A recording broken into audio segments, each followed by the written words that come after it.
আসসালামু আলাইকুম। যারা ঈদের আগে ফোন কিনবেন বলে ভাবছিলেন কিন্তু বাজারের কারণে ফোন কিনতে পারেন নাই এবং ঈদের পরে এসে চিন্তা করেছেন একটি ফোন কিনবেন এবং ইউটিউবে অনেক ভিডিও দেখে যারা সিদ্ধান্ত নিয়ে ফেলেছেন যে ইনফিনিক্সের নোট 40 প্রো ফোনটি কিনবেন, তারা দয়া করে এই ভিডিওটি শুরু থেকে শেষ পর্যন্ত দেখবেন। প্রতিটা কোম্পানি তাদের ফোন যখন বের করে তখন তাদের একটা স্পেশাল ক্যাটাগরির উপরে তারা বেশি নজর দেয়। ইনফিনিক্স এই ফোনটির এই নোট 40 সিরিজের ফোন বের করার সময় তাদেরকে একটা স্পেশাল ক্যাটাগরির দিকে বেশি নজর দিয়েছে, তাহলে চার্জ এবং চার্জিং ক্যাপাসিটির উপরে। কারণ এখানে ইনফিনিক্স কিন্তু 5000 মিলি অ্যাম্পিয়ার ব্যাটারি ইউজ করছে, সেটা সত্য, কিন্তু এর যে চার্জিং ক্যাপাসিটি বা চার্জিং কোয়ালিটি নিয়ে তারা হাইলাইট করেছে। তাহলে এখানে 70 ওয়াটের কিন্তু এটা ফাস্ট চার্জার ইউজ করছে, যেটা অন্যান্য এই বাজেটে কিন্তু আপনারা অন্যান্য ফোন দিচ্ছে না।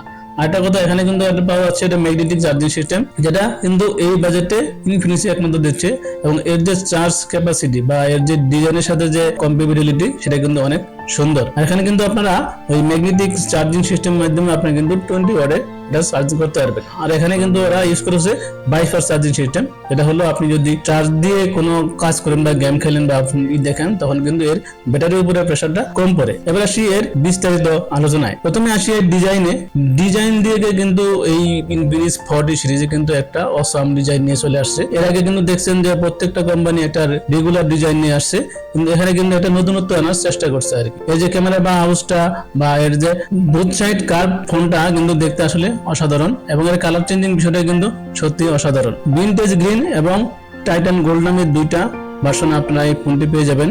আর এর থিকনেস হচ্ছে 7.7 মিলিমিটার, যেটা কিন্তু আসলে অনেক কম থিকনেস, আর ডুয়েল কার্ভ হওয়ায় ফোনটি কিন্তু অনেক স্লিম দেখা যায়।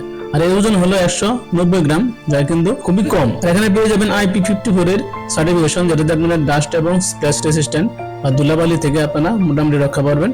আর এখানে ক্যামেরা হাউসে যে একটা হেলু লাইটিং একটা ফিচার দেওয়া আছে, যেটাতে আপনি নোটিফিকেশনের মতো অনেক ফিচার আপনারা এখানে পেয়ে যাবেন। চিন বেজেন নাই বললেই চলে, মানে অনেক কম আর কি চিন বেজেন দেওয়া হয়েছে এখানে। এবার আসি যে কোনো ফোনের প্রাণ কেন্দ্র যেটা বলে হার্ডওয়্যার এবং সফটওয়্যার এই বিষয়ে।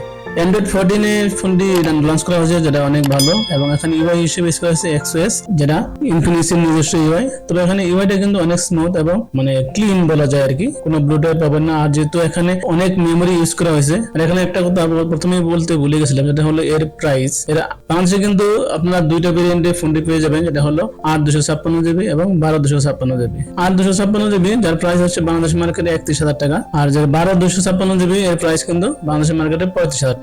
আর এখানে যেহেতু মানে অনেক বেশি মেমোরি ইউজ করা হয়েছে, সুতরাং আপনারা অ্যাপস ওপেনিং ক্লোজিং এর ক্ষেত্রে আপনার খুব একটা প্যারা পোহাতে হবে না আর কি। আর ইনফিনিক্সের ইউআই কিন্তু মোটামুটি ক্লিন, এটা কিন্তু বলাই যায় আর কি। আর এখানে ইউজ করা হয়েছে প্রসেসর হিসেবে MediaTek hello G99 ultimate version. ইদানিং কিন্তু এই আলটিমেট ভার্সনটা মানে অনেক ইউজ হচ্ছে। এটা 6 nanometer একটি প্রসেসর। 6 nanometer প্রসেসর হতে আপনার হিট কনজাম্পশন একটু কম হবে। এটা একটা অক্টা কোর প্রসেসর। এখানে জিপিইউ হিসেবে ইউজ করা হয়েছে Mali G57। এখন যেহেতু হেলো G99 প্রসেসর ইউজ করা হয়েছে, হেলো G99 প্রসেসরটা কেমন এটা কিন্তু আপনারা মোটামুটি সবাই জানেন। এটাতে কিন্তু আপনারা খুব আহামরি গেমস খেলতে পারবেন না, তবে গেমিং যে চলবে না এটা না, আপনারা সব গেমিং কিন্তু এটাতে খেলতে পারবেন। তবে কিছু বিষয়ে আপনাদের কম্প্রোমাইজ করতে হবে। লোয়ার গ্রাফিক্স বা মিডিয়াম গ্রাফিক্স আপনারা খেলতে হবে, খুব হাই গ্রাফিক্স আপনারা খুব একটা ভালো গেম খেলতে পারবেন না। আর যারা মনে করেন যে আপনারা গেমিং ফোন খুঁজছেন, তারা কিন্তু এই ফোন থেকে দূরে থাকাই ভালো। এবারে সে ডিসপ্লে 6.78 ইঞ্চি ফুল এইচডি প্লাস এর AMOLED পাঞ্চ হোল একটি ডিসপ্লে ইউজ করা হয়েছে, এটা কিন্তু আসলেই অনেক ভালো। এই বাজেটে এই ডিসপ্লে কিন্তু খুবই ভালো বলতে গেলে আর কি। এখানে কিন্তু ইউজ করা হয়েছে 1 বিলিয়ন কালার পাবেন, যেটা কালারের কিন্তু এখানে কমতি নাই। যে অ্যাঙ্গেল থেকে দেখেন খুব একটা কালারের ঘাটতি কিন্তু আপনারা পাবেন না। আর এখানে পিপিআই হচ্ছে 393, যেটা কিন্তু কালার গ্রেডিং ক্ষেত্রে অনেক ভালো একটা সাপোর্ট পাবেন। আর এখন ব্রাইটনেস হচ্ছে 1300 নিটস। তো ব্রাইটনেস বলতে 1300 নিটস এটা কিন্তু আসলে গেমিং একটা বিষয়, 1300 নিটস থেকে 1300 নিটস আপনারা নাও পেতে পারেন। তবে আউটডোরে ভিজিবিলিটি কিন্তু খুব একটা খারাপ না, আপনারা কিন্তু ইনডোর এবং আউটডোরে ভালো ভিজিবিলিটি পাবেন। মোট কথা এই ডিসপ্লে কিন্তু একটা অসাধারণ একটি ডিসপ্লে। এবার আসি এর ক্যামেরায়। এর ব্যাক সাইডে পাবেন 3টি ক্যামেরা, এটা 108 মেগাপিক্সেলের একটা মেইন ক্যামেরা, আর 2 মেগাপিক্সেলের ডেপথ সেন্সর, 2 মেগাপিক্সেলের ম্যাক্রো সেন্সর।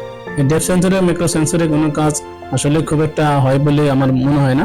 তো মেইন ক্যামেরাতে আপনারা যদি প্রপার লাইট কন্ডিশন পান তাহলে কিন্তু মোটামুটি ভালো ছবি উঠতে পারবেন। এখানে পোর্ট্রেট মোড বা অন্যান্য যে মোডে ছবি তুলেন মোটামুটি ভালো ছবি আপনারা তুলতে পারবেন। আর এখানে সেলফি ক্যামেরা হিসেবে দেওয়া আছে 32 মেগাপিক্সেলের একটি সেলফি ক্যামেরা, যেটা দিয়ে আপনারা 1080p তে 30 fps এ ভিডিও করতে পারবেন। আর ব্যাক ক্যামেরা দিয়ে আপনারা 2K তে সর্বোচ্চ 2K তে 30 fps এ ভিডিও করতে পারবেন। আর এখানে দেওয়া আছে ওয়াইস সিস্টেম, যেটা আপনারা ছবি তুলতে গেলে বা ভিডিও করতে গেলে মোটামুটি স্টেবিলিটি পাবেন আর কি। শুরুতে যে বিষয়টা বললাম সেটা হলো এর ব্যাটারি কিন্তু এর আসলে মূল আকর্ষণ।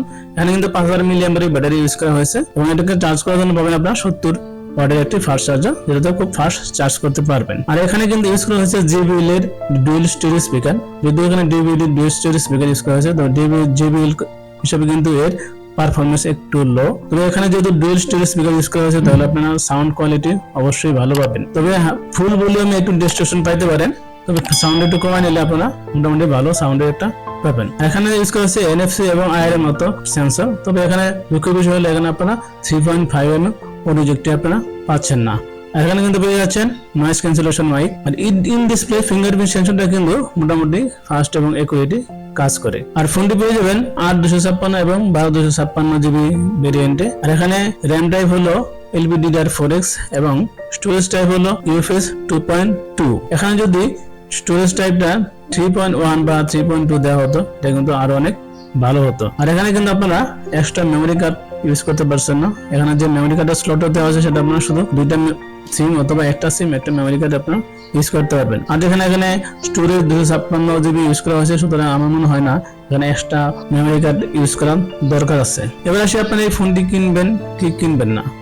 যদি কেউ ভালো ডিসপ্লে, চার্জিং বা ভালো দেখতে একটা সুন্দর ফোন চান তাহলে কিন্তু এই ফোনটি আপনারা কিনতে পারেন। আর যদি কেউ হাইলি গেম খেলেন বা হাই ফটোগ্রাফার থাকেন বা খুব ভালো ফটো তুলতে চান তাহলে কিন্তু এই ফোনটা আপনাদের জন্য না। তো টুকটাক ফটোগ্রাফি, টুকটাক গেমিং এবং ভালো একটা ডিসপ্লে এবং ভালো চার্জ ব্যাকআপ যদি আপনারা চান তাহলে কিন্তু এই ফোনটি আপনারা নিতে পারেন। এই ছিল এই ফোনটি সম্পর্কে বিস্তারিত।